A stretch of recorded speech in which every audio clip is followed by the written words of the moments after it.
Hey team, you're about to experience my interview with Brett Sinclair. Brett is a 13-year plus veteran of the B2B e-commerce space. He's a B2B e-commerce consultant, and he is also the executive director of the B2B eCommerce Association, and he's based out of Melbourne, Australia. This guy knows a ton about B2B e-commerce. We had a fantastic interview, and I learned a ton. Welcome to B2B Commerce Corner. Commerce Corner is a sub-series of the E-commerce Edge podcast discussing all things B2B commerce through the lens of agencies, consultants, merchants, and more. Enjoy.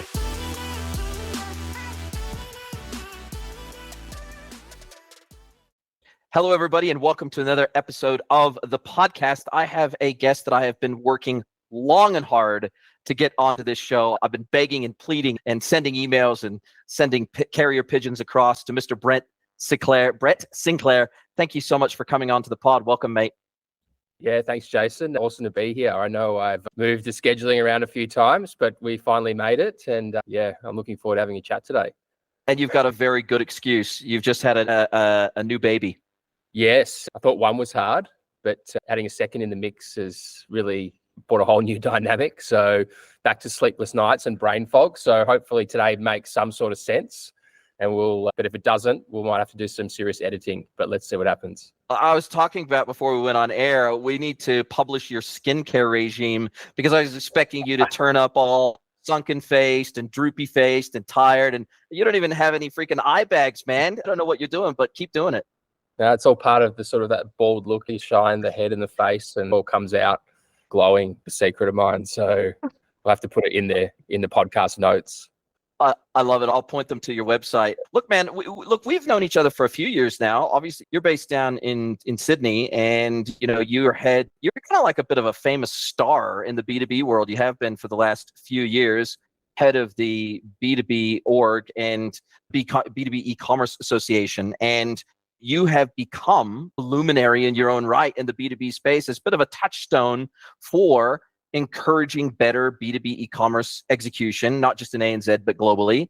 And how did, as I look back across your career, you've worked in digital space, you've worked in the agency space, you've worked in B2B for many years. So it makes total sense that you would want to do this. Man, being the head of an industry association seems like a hell of a lot of work, but I'm hoping it's equally rewarding. So how did you come to be into this space, man? Yeah, it's been a pretty awesome journey, actually. And we've really only been plugging away at this association and bringing our sort of industry together for a couple of years now. And it's been the fluctuates. So you talk about how much work it is, and it's been a lot of work to get it to this point and to build the momentum that we have as a bit of a community now. But the concept and the idea came about really, it was actually about 6 or 7 years ago nearly that I was thinking about launching this association, and actually started out when I was running a small e-commerce agency that was focused on helping manufacturers and distributors with e-commerce channels, setting up direct-to-consumer sites and B2B portals at the time. And I was pretty green when I started that business. And when I first got into it, I thought I was really just building a website for these businesses. But I really didn't understand that what I was really doing at the time was change management and helping them really understand digital and e-commerce and what it meant in their context. And I've always got quite frustrated because I was always having to re-educate my customers and everyone that I was dealing with, from senior executive way down to coordinator, operational level person, trying to explain why we're doing something. And I was thinking, wow, this is like really hard. And I have a lot of empathy for systems integrators and agencies and tech companies and everyone playing in the space, because they're trying really hard to help their customers on their digital journey in this category. And it's when digital is not in your core DNA as a manufacturer or a distributor, it's quite difficult to pick up these concepts and these different buzzwords and those types of things. So I was actually thinking, wouldn't it be good if there was like a training course or some sort of educational platform for B2B e-commerce? I was actually thinking at the time, this is going to be, I'd rather do that than try and build platforms for people, because it's just, it seems so much easier and it's so much more scalable. Yeah, and I can just work on my own. I'll just talk to people and help them understand the basics. And then I was looking around, and down here where I live in Australia, there'd been some really successful retail groups and conferences that had been built, as there had been globally in the retail space. A lot of really successful and quite large sort of forums now and communities based on in the retail conversation. And I was meeting more and more people in the B2B space that were going to a lot of these events that were always saying that, oh, I enjoyed it. It's very retail focused.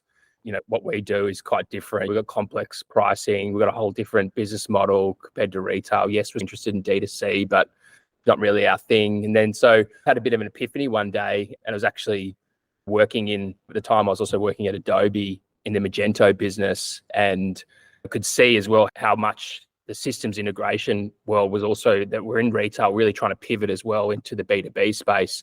And I had a bit of an epiphany one day that actually what we need to do is start an association and start to bring this community together. It had been going for a long time. B2B e-commerce is not new. There's obviously a massive amount of chatter about it now, and everyone's talking about it, wanting to expand and grow in that area, but has been going for some time now. It just hadn't been organized in any meaningful way. So I set out on a bit of a mission. Was, I guess, the blessing of lockdown sort of helped, had a bit of spare time pre-kids to start to bring this community together, launched a website, started to have a lot of conversations with different people and different brands, and start to bring everyone into a space where we can start to have a conversation and try and bring all the minds together and people that are active like yourself, Jason, that are talking about the challenges that B2B companies face. And since then, you can just really see it snowballing, all the content that people like yourself and Arno and Michael, Vax, and everyone that's putting up now about B2B, it's really snowballing. And so, yeah, now I'm really, there's a lot I can cover off, but it's been a pretty amazing sort of experience just meeting so many different people. And that's probably one thing I'll say about getting involved in these sort of community ideas and networks is just, if you really lean into it, it's pretty incredible how many people that you can meet from that and how many opportunities that you can build for yourself and for your brand. I imagine, you know, what all the effort you do in creating content is really just opening so many doors to meeting people, right? And that really is, at the end of the day, the secret to any sort of success in business. I always say it takes a village, right? And I think e-commerce is relatively small niche of that bigger umbrella of IT. Broadly speaking, it's digital and e-com have come into their own over the last decade or so, but they really are, most people that are outside of our industry almost consider it a sub-niche of IT. And then when you sector that down even further into B2B e-commerce, it really is a very small, very tight-knit community because we have to work together. We have to support each other. No person is an island. That's the reality. And so we see DC360 doing certain things. We see the guys over at Trellis doing certain things from a content perspective. As you said, we see Michael Vax. We see there definitely have been some vocal parties in our space for some time. But what I'm seeing emerge is more focused organization like what you guys are doing, trying to bring some cohesion to all these, you know, the rats and mice. We have that saying in ANZ, rats and mice, right? Rats and mice running around doing all sorts of things and going down all sorts of different rabbit holes. And we all have our own unique specializations. But I think you hit the nail on the head. For a long time, B2B e-commerce in particular lacked focal point. It lacked cohesion. It lacked connectivity. It lacked the ability to collaborate easily. And I think that COVID accelerated that collaborative effort because we all realized, shit, if we're going to get through this together and we're going to be able to jointly capitalize on this rapidly exploding opportunity, we're going to have, the only way we're going to be able to do this is to do it together. We see now, I'm even seeing more new B2B conferences, physical conferences coming into play now with even WBR, Worldwide Business Research, them doing 2 B2B dedicated conferences every year. They're one of the biggest conference organizers in the entire world. And they're doing 2 dedicated B2B conferences, one on each coast now, every year.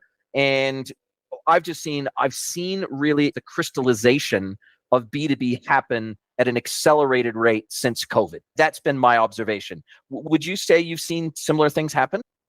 Yeah, absolutely. That was definitely the silver lining for our industry during that time, was it forced a lot of the executive to stop and look at the e-commerce strategy and probably take way more time than what they usually would have, probably to understand it, right? Because it came so mission critical, and then maybe it was further down the digital transformation roadmap and they've brought it forward. Maybe they were in that bucket where, you know, we're going to do update our ERP first, and then we'll do that e-commerce bit later, and maybe brought that forward. But yeah, the bringing bringing that community together, it's critical for the whole industry to succeed and to grow. And and I'm just saying that from a technology perspective or a systems integration perspective, because everyone wants to grow their consulting businesses. It's more the benefit really is coming from on the client side, on the practitioner side, because you've got so many people now that are having to come into this space and are coming into this space. And sometimes you don't know what you don't know. And it's so new. There's just people out there now that are landing in these roles that have never done it before. And so they're looking for knowledge. They want to meet other people that have the experience and have done it before. And they want to make sure that they're connecting with the right people. Because one of the things I always used to think when I would walk into a conference, trade show or something in e-commerce, whether it was retail or any kind of digital trade show, I try to always put myself in the shoes of someone that has no idea or has very limited digital maturity in the category, and what you must be thinking when you walk into a place like this. You're meeting all these people who are telling you a million different things. You can see why people can lose their way so quickly because it's just so many. It's like the Wild West.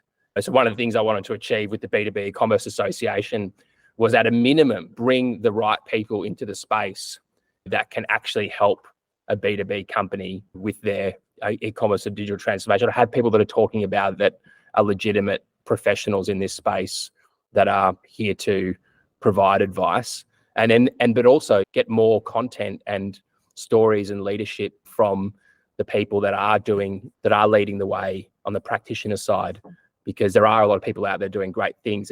They haven't been surfaced yet. So we're trying more and more to find people that are doing something in the B2B e-commerce category and telling their story. That's why these sort of your podcasts and the Trellis guys and others that are out there creating content, it's awesome because we get to hear about what other brands are doing and what people are doing. I think that's going to really help snowball and galvanize the community as well as we continue to grow. I think you speak to a very crucial point there, which is that, from my sense, B2B e-commerce is about 10 years, maybe 8 to 10 years behind where retail e-commerce, B2C, D2C e-commerce is. And B2C, D2C is very mature. There's lots of capability out there. There's lots of knowledge out there. There's lots of technology out there that makes it easier to succeed in the B2C, D2C space. It's very mature tech, from personalization to search merch to anything you name it. There's a lot of tech out there that acts as an enabler for very cutting edge B2C, D2C e-commerce experiences. But I think, because it was on the back burner for so long for most B2B businesses, and there was lots of legacy industries operating B2B businesses, and because the tech is so far behind, it's so delayed in creating technology that's dedicated to the B2B space and really B2B appropriate, I think we're playing catch up. We're playing a massive game of catch up. And even if we look across the content space, there's probably 20 major podcasts out there that are hyper successful that target the B2C, D2C e-commerce space, but there's only 2 or 3 max out there that are creating content on a very regular basis that I consider of a very high caliber that's dedicated to B2B. And so that's really evidence of the emergence of B2B. And I think that people are getting more vocal. And I think it's so important to have an industry representative that understands the space. You're not a Johnny-come-lately. You've been doing this for a really long time. It's not like you just decided, oh, hey, there's this content opportunity out in the B2B space, so let's jump on the bandwagon. You were like, no, I recognized this deficiency or this immaturity in the space a long time ago, and I decided a long time ago to do something about this. But I guess you were ahead of the curve, and now the rest of the market's finally starting to catch up and switch on to what you have been trying to bring to the surface for a really long time. Yeah. I think it's been sitting there waiting to really explode, this category, right? And that's a really exciting thing, I think, for people that are working in the space. That's why I'm really encouraging people to really come forward now and tell your story, because if you're working in B2B e-commerce, you're becoming very valuable to your organization. I think a lot of people don't realize how valuable they are to their organizations at the moment. And probably, to be fair, maybe their bosses don't really understand either. Because you can come across some pretty big companies sometimes, and there might only be a couple of people that are running the entire e-commerce division. So there's more and more opportunities that are going to be emerging for people that are working in this category as we continue to this trajectory that we're on. And part of the challenge is, you mentioned, not Johnny come lately with the content and why it hasn't. I was probably thinking at the time when I was looking at setting up the association, this concept, and like, why hadn't anyone done it yet? Because there's been retail conversations, and it all comes down to the complexity of the conversation. It is a highly complex conversation, and there's a lot of challenges as well, even from people coming into the category. There's just so much to know. You can't really take necessarily just because you're a retail consumer and in those experiences and think that you can map all this out. You might have done a retail site, you got a B2B site with so much more complexity, and there's so much, and it comes back to what I said originally. You're really a change agent as well as not having yes, you're going to need the technical knowledge, you're going to need some marketing nous, but you really need to be a change agent. You really need to know how to influence within your own organization, sell the benefits, manage successful change program. So there's just a lot of little nuances and little niches, and we'll see that emerge more and more as we continue to grow. I'd be interested to hear your thoughts, Jason. You've been doing in this industry for a while, because the retail, you've got your niche roles within that. Whereas in B2B space, you still see there's a lot of job advertisements that I'll see regularly where you're still looking for the unicorn that's going to do everything, right? But there's going to be more and more specific roles that emerge within these teams. And a lot of B2B companies still finding their way through it on how to structure their e-commerce businesses. And that was the same journey that retail went on. You can talk to a lot of retailers and they'll tell you that they had 2 or 3 goes at this e-commerce thing before they got it. And that's a similar journey to what's happening in the B2B space. Yeah, interested to hear what you think around building teams and what you're seeing. Yeah, look, I think I watched the evolution like you did in retail go through where does e-commerce even sit in a business? Should it sit under IT? Should it sit under marketing? Should it be its own division within the business? Should we have a head of digital with a CDO, HOD, and then maybe an e-com manager sitting underneath that? Should an e-commerce manager answer directly to the CEO? And that's what we saw a lot emerge over the last few years. I think that digital has, for a long time, you almost had to have a CDO or a head of digital or somebody that was really a massive advocate for digital inside the business to get any traction inside the business. You had to have a seat at the executive table to really get traction. And I think now it's a foregone conclusion in most retail businesses that digital is going to be a significant revenue driver for the business. Most businesses, it's going to range from anywhere from 20 to 40% of revenue is going to come from digital channels, or up to 60% if we look at digitally assisted sales that are actually processed physically. And so whether that be click and collect, whether that be ship from store, whatever it might be. And so I think there has been an evolution of maturity in the retail sector around how do we structure both our process design, but also our org design to make sure that digital continues to get the pride of place, both in terms of mindshare, investment, cross-functional capabilities, and KPIs to where teams are working together cross-functionally to make sure that we're all pulling the levers together and pulling in the same direction and we're not fighting each other. And I think that what we've seen is an element of specialization in digital retail as well, whereby you have digital specialists that maybe know a little bit more about the physical retail side. You have digital specialists that maybe have only ever worked in e-commerce pure plays, digital pure plays. So that's where their deep knowledge lies. You have omni-channel specialists, which have expertise in tying all this stuff together. You have technical and operational specialists like me, which don't come from a really marketing focused background. So we've now got good areas of specialization, I think, in digital teams in retail. I think now we're going to have to go through that same evolution over time within B2B. So nowadays, what I'm seeing is because there's such a dearth of capability and knowledge in the B2B space, oftentimes these B2B businesses that maybe are doing e-commerce for the very first time, they're being forced to pull capabilities and skills from those retail e-commerce specialists, and they're bringing them in and they're saying, okay, you've got all this e-commerce knowledge and capability, but now we need to school you up on all the B2B stuff. Or I've seen it go the other way, which is, hey, we've got somebody internal to the business that really knows their shit when it comes to B2B, but maybe they're not that clued up from the digital perspective. And so we're gonna skill them up, and we're gonna train them up. We're gonna get some knowledge transfer, maybe from an agency or a consultancy or whatever it might be, and we're gonna add digital capabilities to their skill set because they've already got all the B2B knowledge. Now we need to be able to translate all of that into digital equivalents. And so I'm seeing it go both directions. But I agree with you. I think over the next, say, 5 to 10 years, there's going to be elements of specialization within those capability sets within B2B businesses, just the same evolution as we saw in digital retail. Yeah. Which one would you choose? Would you rather be upskilling someone within the business that knows the processes and the business model back to front, or would you rather take a e-commerce expert and skill them up on and train them up around the business model and how Man, everything that's such a good question. I don't really have a preference. I think in some instances, the building teams from within with selective partners that are external partners that you bring in, because even in digital retail, you usually need, especially if let's say you're doing $50 million in GMV or more a year, you'll have a dev agency partner, you'll have marketing partners. You usually, no matter what your capability is internally, you'll need some external partners anyway. And what I've found in consulting to a lot of B2B businesses, there's a lot of latent knowledge inside the business that maybe they haven't even talked about, that they haven't even explored, and they haven't even asked the question. They haven't said internally, they haven't asked all the people working in maybe the marketing team or the IT team or whatever it might be. They haven't asked the question. They've said, hey, if we were to set up an e-commerce practice within our business and a capability within our business, would you want to be a part of that? Would you want to be part of that journey? And oftentimes what I find is when they ask that question, there's somebody that maybe is a little bit bored in the way things have always been done. Yeah. They see the writing on the wall and they're super hungry to learn.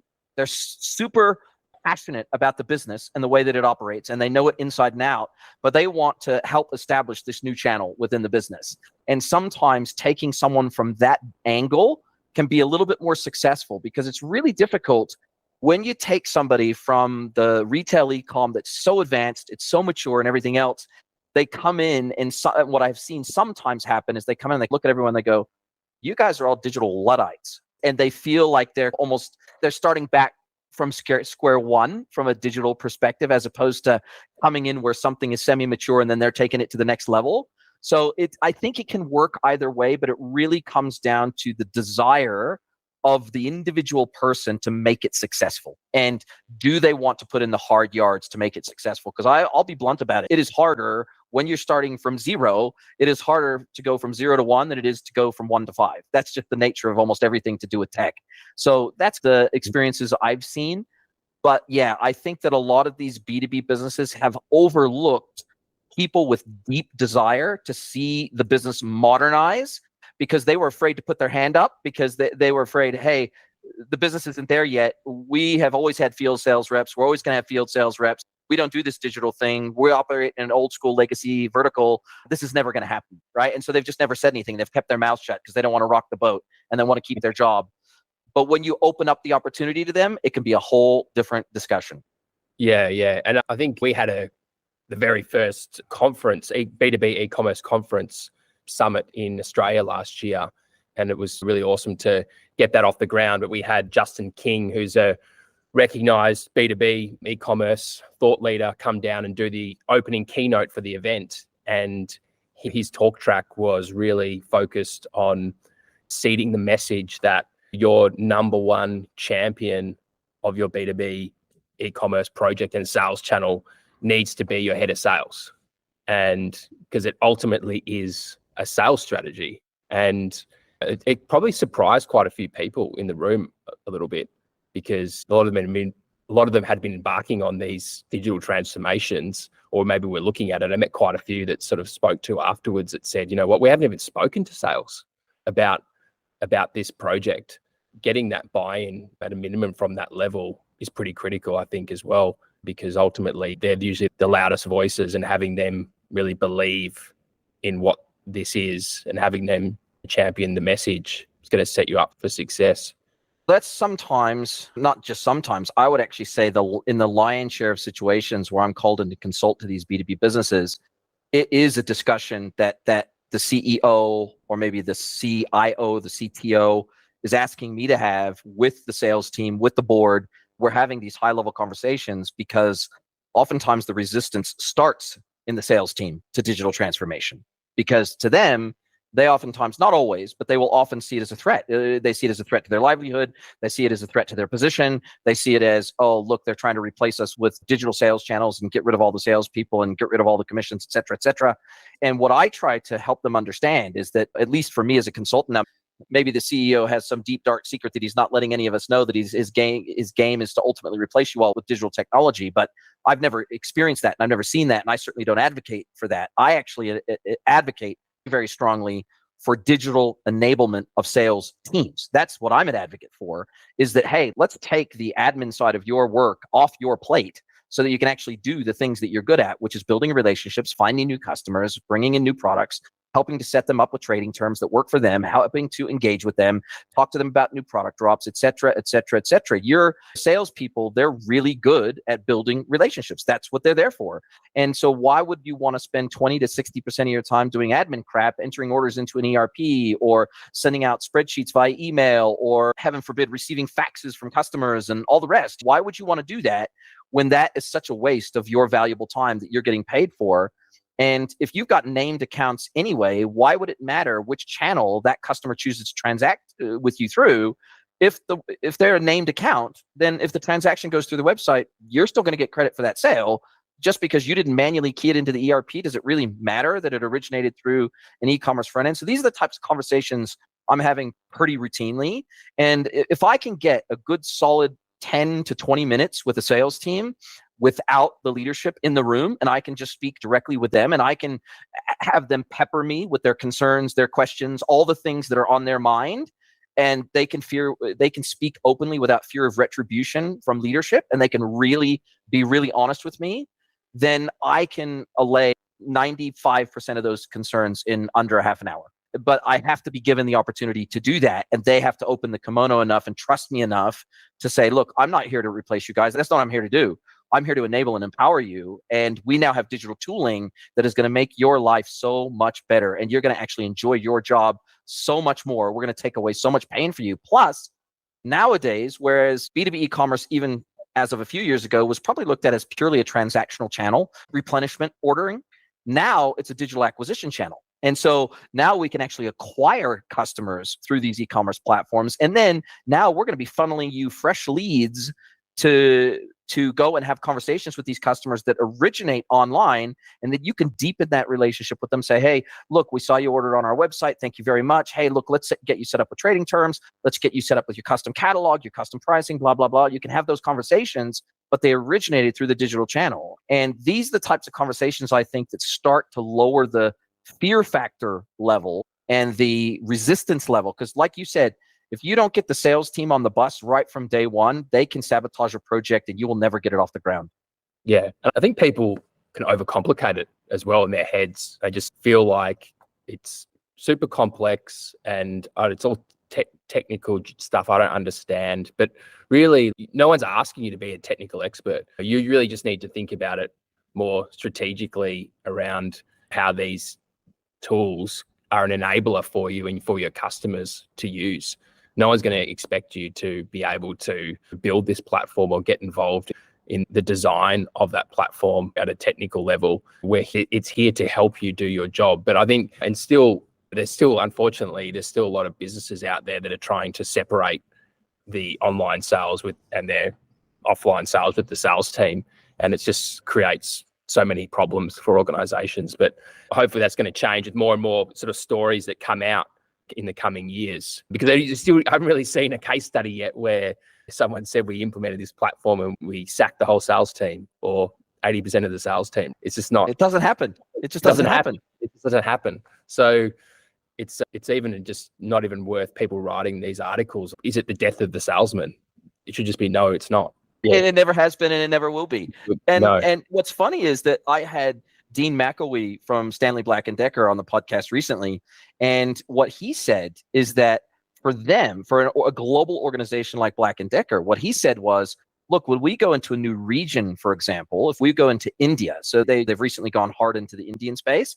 And he said, even if we had 200 sales reps on the ground, there's like 10,000 wholesalers and distributors. And then, of course, they're supplying retailers in the region. He goes, even if I had 200 salespeople on the ground, we could never, ever physically get in front of every single wholesaler and distributor in the country. We couldn't do it. It's impossible. But what we can do is we can reach out to all of them through email, digital channels, et cetera, get them onboarded into our wholesale platform and allow them to buy, even those retail stores that are buying 2, 3, 4, 5 units at a time, not 100 units at a time, like your Lowe's or your Bunnings. They're not that big, but they're the corner shop and they're the tool supplier for that neighborhood, for example.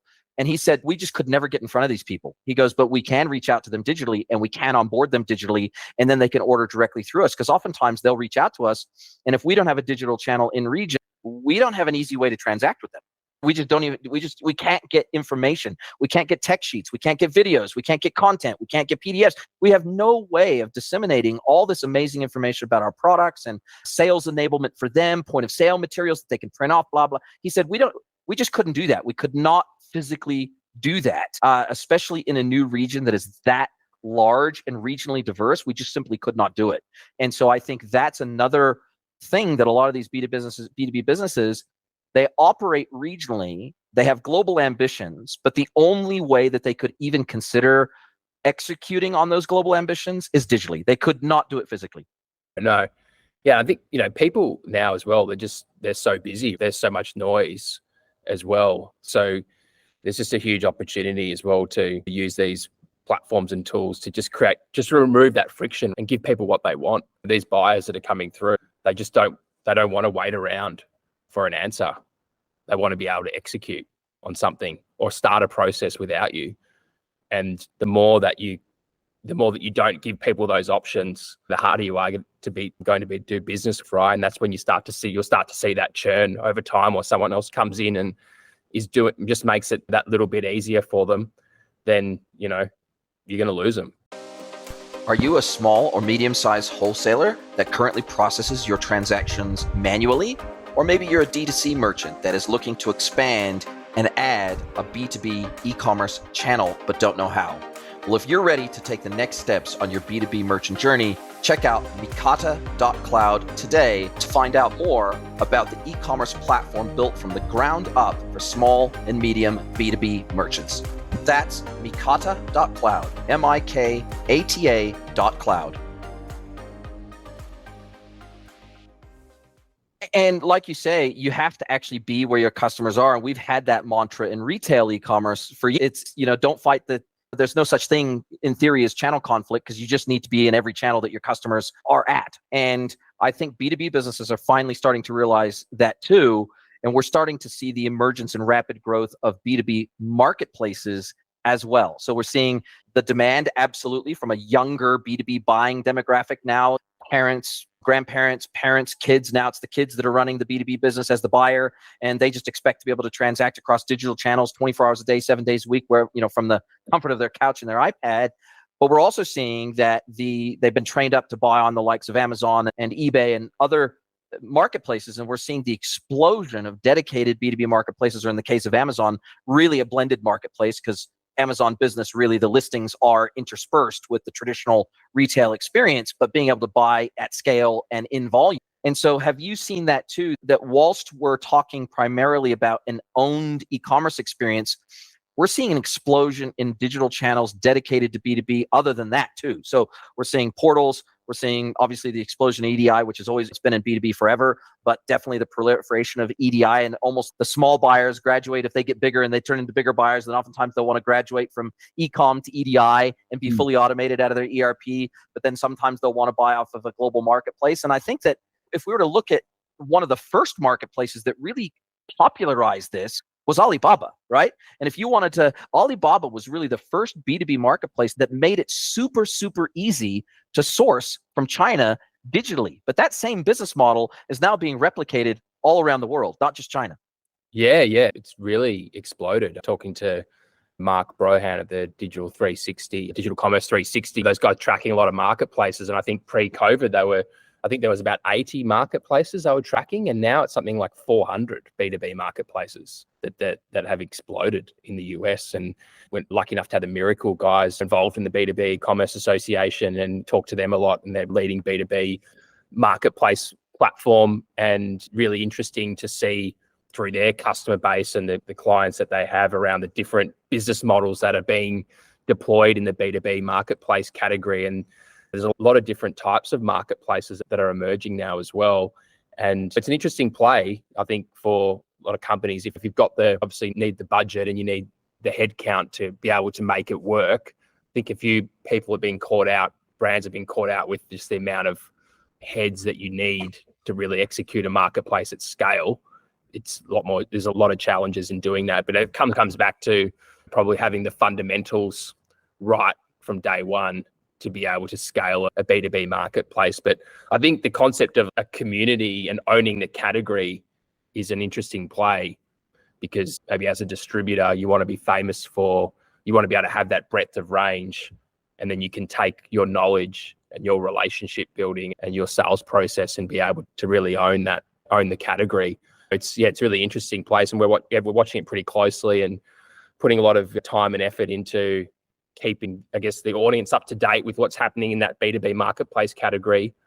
And I think it's going to continue to grow in the coming years. So it'll be interesting. Yeah, and I think one of the other things that I'm trying to help B2B brands understand is that this is a journey. It's not a destination, and this is not a one and done effort, right?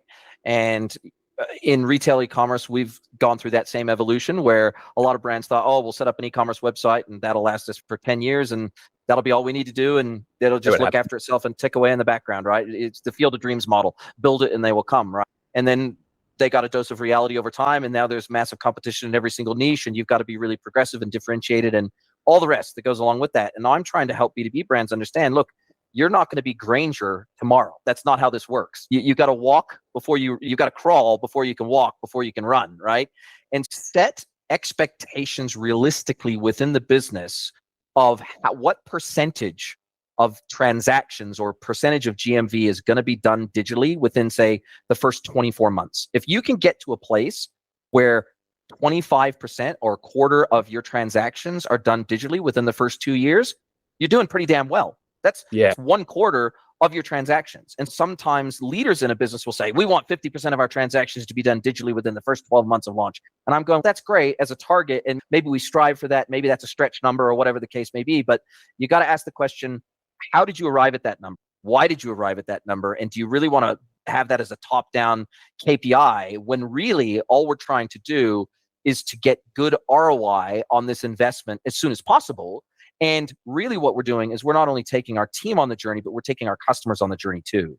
And so from an adoption perspective, I kind of have my own thoughts on how to encourage digital adoption. But what have you seen in the market that brands are doing well or maybe not so well right from the beginning of considering establishing digital channels? How are you seeing them set themselves up for success from day one to encourage high levels of customer adoption of their new digital channels? Yeah, I think it's a great topic, customer adoption. And that's actually one area on the B2B eCommerce Association website where I really want to create a really great pool of resources for people to be able to tap into the whole concept of customer adoption, because I think that's one of the big challenges that we're seeing regularly in talking to people, is that, especially over the last couple of years, where people have gone invested in a lot of new technology, maybe re-platformed with pretty high expectations on the level of adoption they're going to get as a percentage of sales and how quickly they were going to deliver that. But you're seeing that conversation emerge a fair bit more now around customer adoption strategies. But I think it really does get back to probably what you're describing around setting the expectations right and making sure people understand the timeframes that are required in order to deliver this and how long it does take. Unfortunately, for people that have left things a little bit later than they probably would have liked, that first 2 years is really about setting those foundations right, because you can't rush that. Everyone wants to, and everyone still will, but we need to make sure that those things are in place to allow you to then be able to scale effectively and not run into major challenges. But really getting people now to have their sales team be the enabler and the champion for the channel is obviously a great start. But I think now what we're seeing emerging as well from a lot of the agencies and systems integrators that are in the space and the consultants now, it's not just about helping you connect your back-end systems to the commerce platform. It's how can you actually now enable this platform and the technologies and the people to be able to actually start getting that benefit and getting people to actually use it. And a lot of brands as well don't even have, as part of this whole business case and the planning, they don't even have a customer adoption plan of how they're going to actually roll that out, right? They'll do that as an afterthought later, which can put you in a pretty bad position, because if you say you launch the platform, you teed out some of the problems, right? And then you start to look at what the customer adoption plan is going to be. You could be 18 months in or 12 months in, and then all of a sudden you're not even having that conversation yet, or have any strategies in place to actually get people to be adopting the platform. And then people are asking questions, where's the ROI, or why aren't we at 25%, or it's fluctuating. We're not seeing that sort of month on month growth. So we're putting together at the moment, actually collating a lot of resources around this topic. So look forward to promoting that on a few social channels, on an email soon coming up. So encouraging more and more people to come forward with any sort of content and stuff they have around customer adoption, because I think it's a really critical topic. And I think it'll be another one of those niche areas as well, Jason, like in the future, where you might be a customer adoption specialist in the B2B e-commerce category. So I think there's going to be more and more roles for people that specialize in those types of services. Yeah, I couldn't agree more. I think that's an appropriate role, even if it's only a short-term role, i.e. someone's allocated to that. That's their job for the duration of the project, and say first 6 months post-live, whatever, it's their job to put together a customer adoption plan right from day dot, even before pen's been put to paper around requirements gathering or anything, starting to talk to, and this goes back to that conversation with the sales team. I think that's where it starts. But I also think you start bringing customers on the journey before you put pen to paper. I think you start to canvas, you start to ask the question, you start to ask them, is this something you'd be interested in? And if you are, what kinds of functionality would you expect out of a digital experience? What kind of pain points and friction are you experiencing with us today that you'd like to, if you could snap your fingers and have it disappear tomorrow, what could we make go away for you? What could we bring to the table that would really enhance your experience and the enjoyment that you get out of engaging with us? You start to put together these questions, and it could be emailed, it could be the sales reps talking to the buyers about this sort of thing. I just think the sooner you can have these discussions with customers, and that you can bring them on the journey from even before you start to bring in agencies and consultants and all the rest, vendors, whatever, I think the sooner you can start having those conversations, the less risk of low adoption you'll have, and the less resistance you'll have from internal teams to adoption as well, or the less risk that sales teams will think, customers will never use this stuff. Customers never use this stuff. We're going to go and spend a couple $100,000 building up this solution. Nobody's going to use it. Let's find out. Let's canvas. Let's ask the questions. And sometimes customers don't know what they don't know. And yes, sometimes you'll get, no, probably wouldn't use it. So you have to take it with a little bit of a grain of salt. But if you get a little more nuanced in the way that you ask the question, as opposed to, would you like us to offer e-commerce or not? I think that you have to get a lot more subtle, and you got to get a lot more nuanced about the way that you ask these questions to tease out what their actual actions would be, or more likely to be, if you were to establish these channels. And if we want you to adopt it at a higher rate, what would we have to do? What would we have to build? What kind of functionality would we have to deliver for this to be an outstanding, world-beating customer experience for you? And when you start having those discussions, and you bring the customers on the journey so that they feel like they're actually shaping what that experience ultimately looks like, I think that automatically sets you up for a better level of success. And I also recommend bringing them along on the UAT journey, exposing them to things like initial prototypes, initial design sets, just showing them, and I've talked about this before, maybe you select one cohort. So let's say you got 100 B2B customers that are buying off of you. Maybe you take 5 B2B customers that you think would be super early adopters of this technology, and the 5 customers that your sales team says, nope, they will never adopt digital. They will never adopt e-commerce. Maybe those become your 2 cohorts, the ones you think are going to adopt and the ones you think absolutely will not. And then those become kind of your control group, right? You bring them on, and you bring them on the discussion right from the beginning. You show them the prototypes, you take them through UAT, you get them doing testing alongside you so that they can poke holes in what you've built as early as possible and identify challenges and friction. So I just think that there's no perfect adoption plan that will work for everybody, and it is a little bit dependent on organizational size and maturity. But I just think the sooner you can bring the sales team and the customer on the journey, the higher the chance of adoption you'll have by both parties. Yeah, I had an interesting discussion with someone the other day around, because one of the common things that I've seen along the journey is that people will often start with, could be a little bit scared, and they'll start with, let's start with our really small customers and see if we can get them ordering online. Yeah. But different perspective to look at it is really we're looking at this as a strategic imperative. We really should be designing this for our biggest and best customers.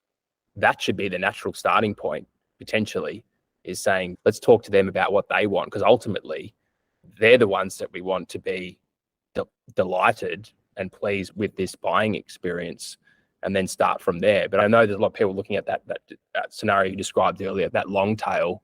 They're hard to service, but it really comes back to what you said before. Different businesses have different requirements, and the makeups of those customers can vary significantly as well. It can be quite not straightforward cookie cutter model to getting that adoption right, but it's just an interesting sort of way to think of things, though, just to be careful of not always assuming that just because they're your biggest customers and you just don't change anything. It's important to consider all aspects. Yeah, and sometimes those biggest customers, they might go, actually, whilst we order through a field sales rep today, actually what we'd like to have is EDI. We're big enough that we actually want to generate our orders directly out of our ERP, and we want it to integrate directly with your ERP. And so sometimes you'll just get insights, I think. If you're building out digital channels anyway, and you're trying to engineer in as much of a future-proof way as possible, you might as well set the foundation, whether it's because you need a PIM system, whether it's you need e-commerce, whether you need a custom integration middleware layer, because you got to tie all this stuff together somehow. And so you want to think about all the potential digital channels as early as possible that you think you might adopt in the future, so that you minimize the amount of double handling that you're going to need to do during engineering and implementation. I think scope creep is a massive risk with any digital project, but I think particularly in B2B, I think because a lot of these businesses, they don't know what they don't know, I think you have to spend more time in general. I think if I was just to compare my experiences with doing deep dive discoveries with retail, B2B, B2C businesses, and B2B businesses, I would say that my B2B discoveries tend to be about 50% longer and deeper, because they're much more complex businesses, or they tend to be much more complex businesses. And there's so many more processes that are analog today or semi-digital, and we now need to translate them into digital equivalents. And there's a lot more deep dive that we have to get into.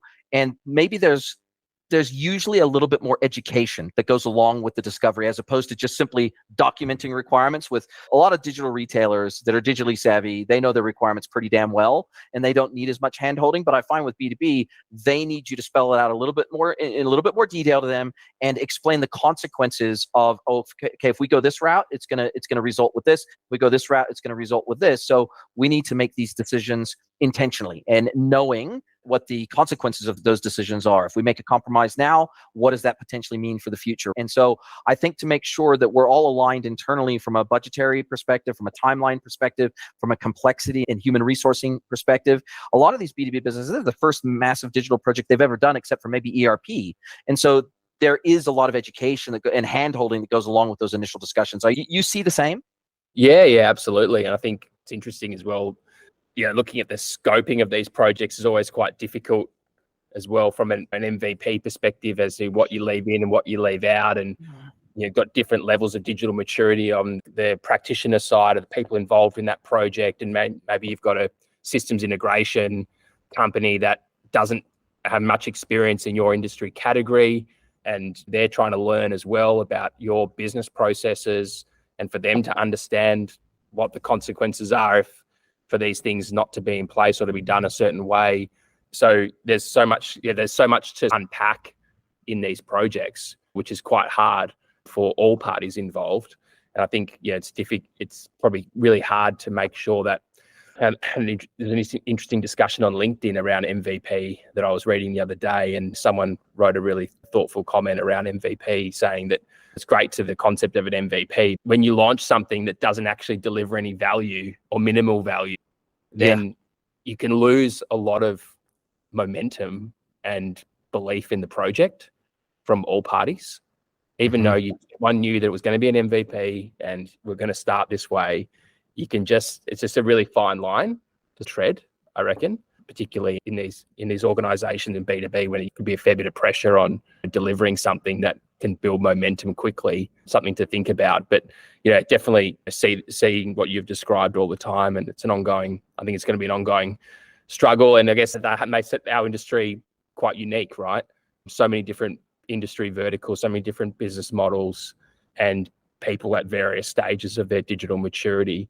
And so one thing that's emerging though is companies are realizing that the people that are going to be involved in these projects, they need to have a certain level of experience or foundational sort of knowledge and even training. So one organization I spoke to the other day, the CIO, was actually implementing almost like a digital driver's license within the organization.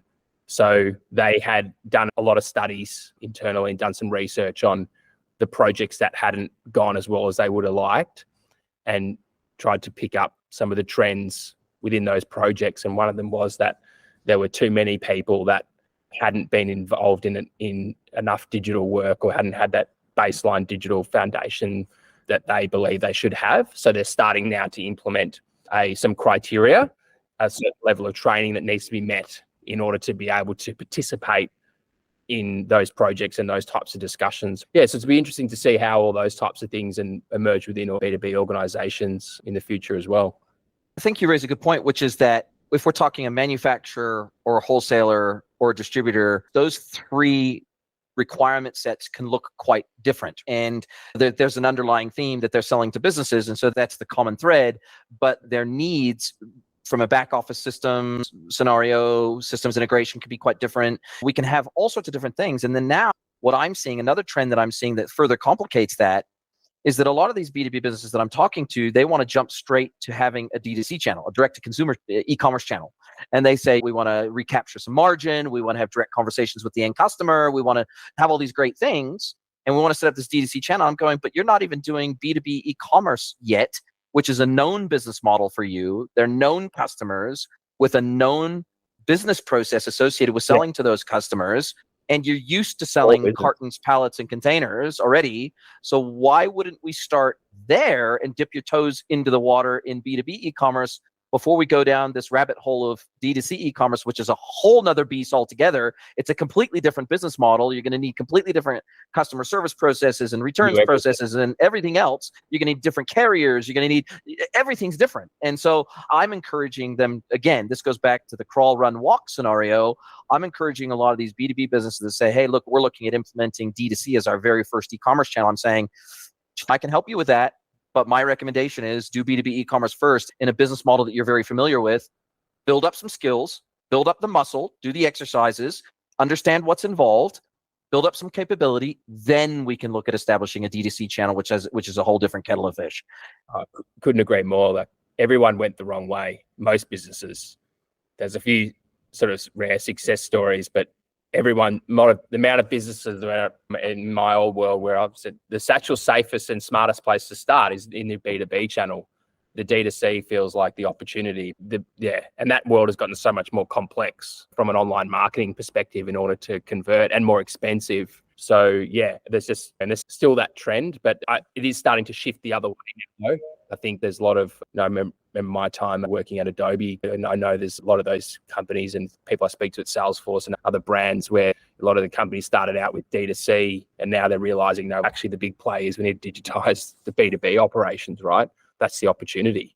But yes, the D2C thing is interesting, emerging with the first party data. People want to be able to have better conversations, be able to track what their customers are doing, wanting, but ultimately the most immediate business value in this. And they need to be really strong at what your core business is from a digital perspective. That makes the most sense, right? And then expand into that opportunity later. But it's getting harder and harder, I think, the D2C space. There's just like to be the online marketing component, the cost of acquisition is a challenge. Totally unsustainable for lots of D2C brands, especially the ones that were born during COVID when the TAM exploded for D2C, and now it's gone right back to what it was, or not much more than what it was pre-COVID. And so, wow, it's a competitive space, D2C. And I'm seeing the migration the other way, where brands started out pure D2C. They never had a B2B channel. Yeah. And now they're going, actually, from a distribution perspective, we cannot get in front of every single customer or potential customer. We could never do it.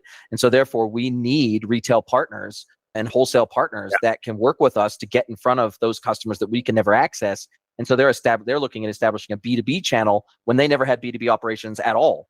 Yes. Yeah. And there's also a lot of big retailers. They're setting up, starting to cut into that distributors market as well.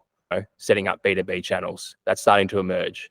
It's bit of a concern for some distributors. There's certain industry categories, where the retailer is becoming that, starting to hit into those channels that potentially was an untapped opportunity for some of these distributors who maybe weren't focusing on some of these markets. Now that retailers are trying to pounce on it.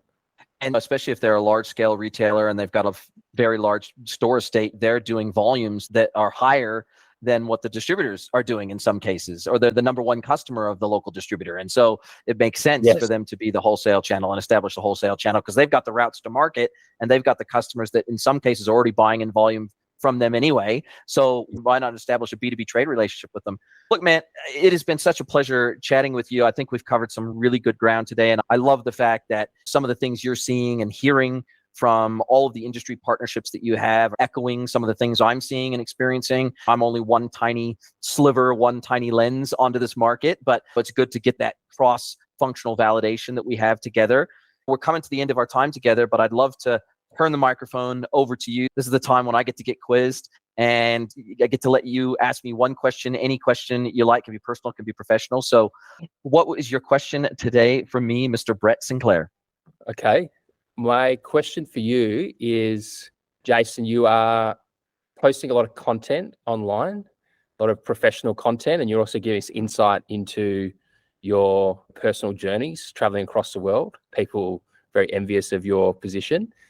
Is managing a business and traveling like you are in different countries and regions, is it all it's cracked up to be, or is it harder than it looks? I think it's both, but I think it's better. It's better than I could have anticipated in most respects. I think I always had the vision, and I was always very clear with my wife as well before we even left New Zealand, that we wouldn't be traveling every day. I think that's really hard. I think if you're on the road and you're only staying in each place 1 day, 2 day, 3 days a week, I think that's really tough. We've got a car here, and so we'd be packing up every day if we were doing that. But what we had the goal of staying in each major place that we stayed for at least a month. And that allows you to at least settle in long enough to buy some stuff and put it in the fridge. And that allows you to set up your desk, and it allows you to make sure that you're all connected to internet and all the things are working the way you need them to work. And so I think we've tried to strike that balance between doing lots of travel, lots of sightseeing, doing lots of activities. We brought our dog with us from New Zealand, so we try to do as many dog-friendly activities as we can as well. And it's almost like a kid. You don't want them moving around too much. You want them to feel a little bit settled as well. And so for us, the perfect balance has been about a month in each place. And I think if we moved any more frequently than that, it would be very difficult. But it's worked out really well. And especially for my clients in ANZ, for example, their Monday is my Sunday, but then again, my Friday is their Saturday. So it all works out. And fortunately, my late evenings, because I'm a night owl, I'm not an early riser, I'm not an early bird, I'm a night owl. And fortunately, because NZ and Australia are 5, 6, 7, 8 hours behind me, I can work in my evening times with my clients in ANZ, and it's their afternoon or it's their morning. And so it works out. It works out really well. I can do stuff during the day, and then come the evening, I can jump online and I can be on conference calls and all the rest. COVID is the thing that made this possible. We have always, I think in our industry, we've almost always been able to work 100% remote. I had clients and people that I worked with at that time that they expected to meet you at least once in person, eyeball you, shake your hand, do the deal. And then if you worked remote from then on, it was all good. But nowadays, because of COVID and everybody learned to live on Zoom, now my clients from all over the world have no expectation that, sure, if I happen to be in their country or their region, I'll make an effort to reach out to them and meet up. But there is no expectation that I will ever see them in person to work with them and do business with them. And that is the lingering benefit of COVID from my perspective, is that it's actually made what we do so much easier, because working with clients and partners and vendors, et cetera, now the expectation is you'll be able to do everything with them online. So it's worked out really well. Okay. Sounds like then I could follow your model, and even with 2 kids under 2, it will still work, right? Sure. Not having kids myself, I don't want to speak on behalf of you and your kids, but maybe once they're like, I would say if they were 5 and above, then I could see how that could be really cool, because you do get family passes. Once you've got 4 people in a family, so it's 2 adults and 2 kids is the typical family pass. So of course, 2 adults and a dog, we don't get the family pass, but you would now that you've got 2 kids. So I think once the kids are old enough to actually be able to go and do activities, then man, go for it. Yeah, something to think about. But maybe when they're 18, we can start traveling again. Reality. Yeah. I love it. Now, what's the Cool. best way for people to get a hold of you? Now, I know that you're on LinkedIn. You're on the LinkedIn heaps. Now, obviously, B2B eCommerce Association, B2BEA.org, I think is your URL, is your web address. Would you prefer that people go and, if they're in the B2B space, hook up with you through the website, or go to LinkedIn, hook up with you, Brett Sinclair there? How would you prefer people get a hold of you?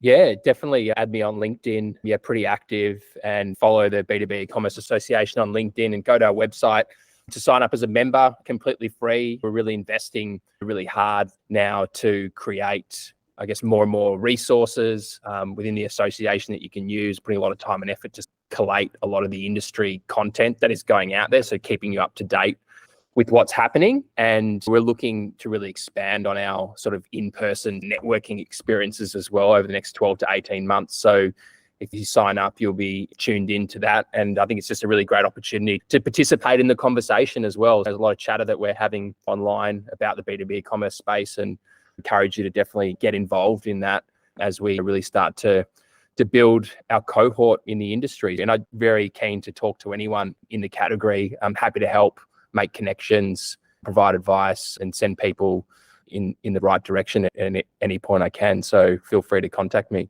Yeah, and I can definitely vouch for that. You've hooked us up with people. You've connected us with people. You've said, hey, you need to talk to them. They need to talk to you. You need to make this happen. I think you guys could work together. You've been an amazing supporter of the entire B2B e-commerce space. So congratulations on that. I've seen you connect people that would never have connected any other way. So congratulations on that.